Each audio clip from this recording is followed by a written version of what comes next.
안녕하세요, 김윤의 축구학입니다. 오늘 준비한 분석은 정말 이야기가 많았던 첼시와 토트넘 경기입니다.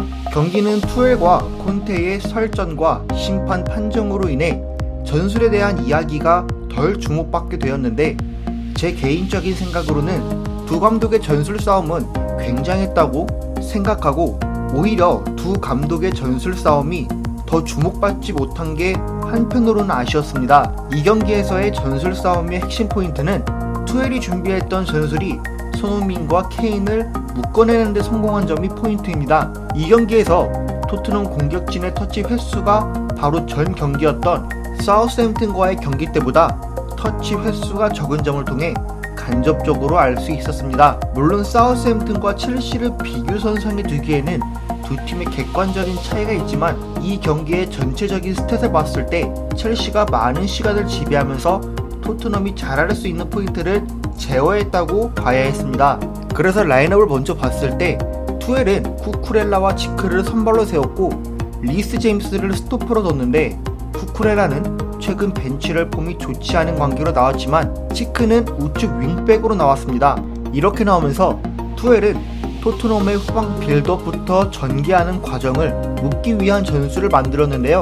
선수들의 포지셔닝이 3-4-3으로 있을 때 기동력이 좋은 캉테가 앞으로 이동하고, 약간 스털링과 하베르츠가 양쪽에 위치하고 전진된 포지셔닝을 보였는데요. 이 경기에서 첼시 압박의 시작점은 이 두 선수였습니다. 토트넘이 공격 진로를 선택하고 들어오면 해당 측면에 위치하는 윙어부터 시작해 반대편으로 최대한 모는데, 패스 루트를 기본적으로 차단하면서 들어오고, 한쪽으로 몰기 시작할 때 마운트와 캉테는 각각 벤탄쿠르와 호이비에르를 압박하면서 이 두 명이 최대한 토트넘의 3선에 위치했을 때 압박해주는 역할이었습니다. 그래서 토트넘이 중원에서 빌드업 하기에 굉장히 어려운 환경이 조성되었고, 측면으로 볼을 돌려도 한쪽으로 몰았을 때 반대편 윙어가 토트넘 센터백과 윙백의 패스 루트를 따라 압박하기 때문에 윙백은 앞뒤로 눌리면서 미드필더까지 들어오는 상황이 생기기 때문에 세 방향으로 막히면서 철저하게 측면에서 고립시키는 전술이었습니다. 이 경기에서 첼시의 태클 성공한 지역을 보면 중앙보다 오히려 측면에서 태클 성공한 기록들이 상대적으로 많은 점을 알 수 있었는데요. 이렇게 한 측면으로 모는 수비 방식임을 증명해주는 것이 첼시가 한 측면으로 굉장히 타이트하게 붙고 있는 점도 볼 수 있습니다. 그럼 여기서 반대로 생각해 볼 수 있는 점은, 경기 흐름상 타이트하게 첼시가 압박하기도 했지만 토트넘이 반대편으로 풀어볼 포지셔닝이나 대안도 생각해보면 좋지 않았을까 싶기도 했습니다. 다시 이야기를 첼시 수비로 돌아가면, 첼시는 이뿐만 아니라 손흥민과 케인 그리고 클루셉스키까지 제어할 수 있는 하나의 수비 움직임은 바로 리스 제임스와 조르지뉴의 움직임이었습니다.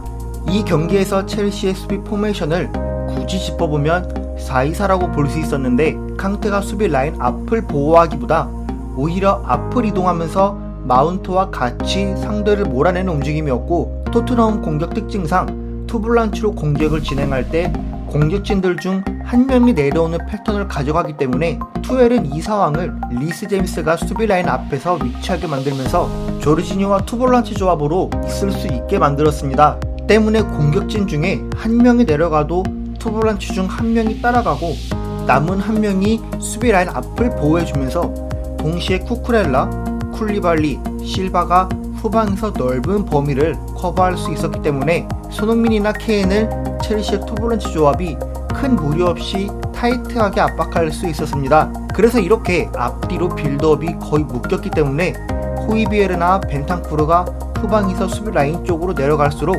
중원에는 혼자 남게 되거나 공격진 중에서 누군가가 내려와도 타이트한 압박이 붙기 때문에 토트넘이 중원이 비교되는 현상이 발생되거나 볼이 안으로 들어와도 첼시의 타이트한 압박을 풀어내지 못했습니다. 또 첼시의 태클 성공률이나 그라운드 경합 상황에서의 승률을 보면 첼시가 우위를 점한 점도 볼 수 있었고, 토트넘 빌드업이 초반에 완전히 묶이다시피 경기가 진행되었기 때문에 기세에도 밀리면서 경기를 완전히 끌려다닐 수밖에 없었습니다. 반대로 공격 상황에서도 투엘은 영리하게 첼시 선수들이 움직일 수 있도록 만들었는데요.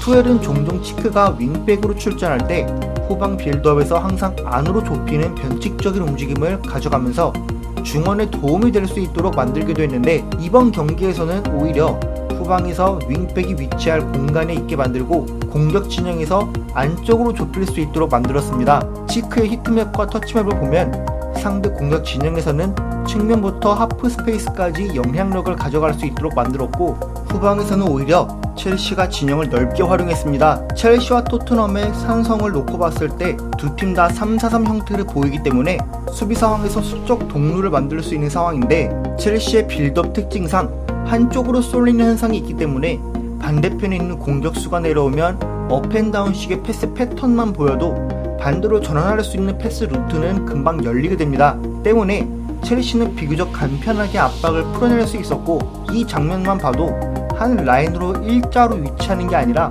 대각선으로 패스 루트가 갈 수 있게 만들거나 볼을 받을 수 있는 사이 공간에 위치하기 때문에 압박이 더 쉽게 잘 풀릴 수 있었습니다.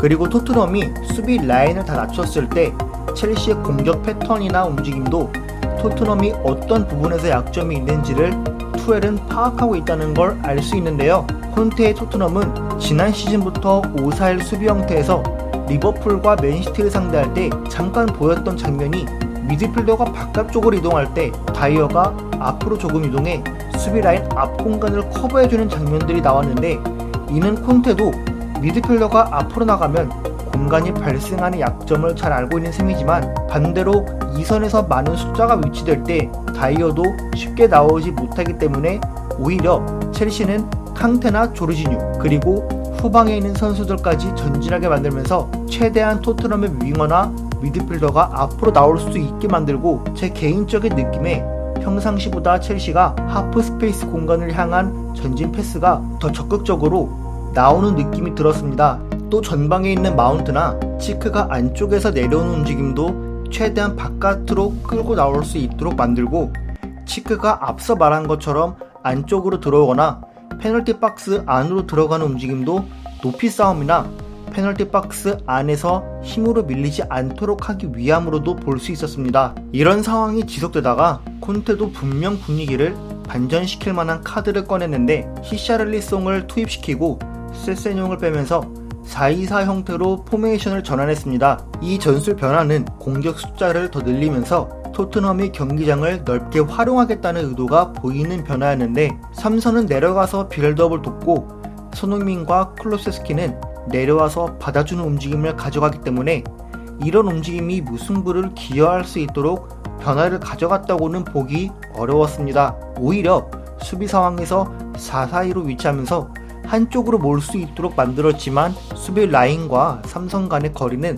타이트하게 만들지 않았기 때문에 2선 공간을 향해 볼이 투입되었을 때 첼시가 안정적으로 볼을 소유할 수 있었고, 앞서 언급한 부분이지만 그라운드 경합이나 1대1 상황에서는 첼시가 더 우위를 보였기 때문에 오히려 헐거워지면서 첼시가 공격 기회는 더 많이 가져갈 수 있는 기회가 되기도 했습니다. 그래서 토트넘이 플랜 A가 막혔을 때 결국 플랜 B로 급하게 맞춰진 건 4-2-4 포메이션이었는데, 발 맞춰볼 수 있는 상황도 아니었지만 여러 변수를 만들 수 있었던 것은 사실이기 때문에 분위기 반전하는 데는 분명히 성공했지만, 이 경기에서 나온 플랜 B가 궁극적으로 토트넘의 플랜 B로 가져가기에는 무리가 있지 않았을까 하는 생각이 들었습니다. 제가 오늘 준비한 분석은 여기까지입니다. 재밌게 보셨다면 구독과 좋아요 부탁드리고 여러분들의 의견도 댓글로 남겨주세요. 감사합니다.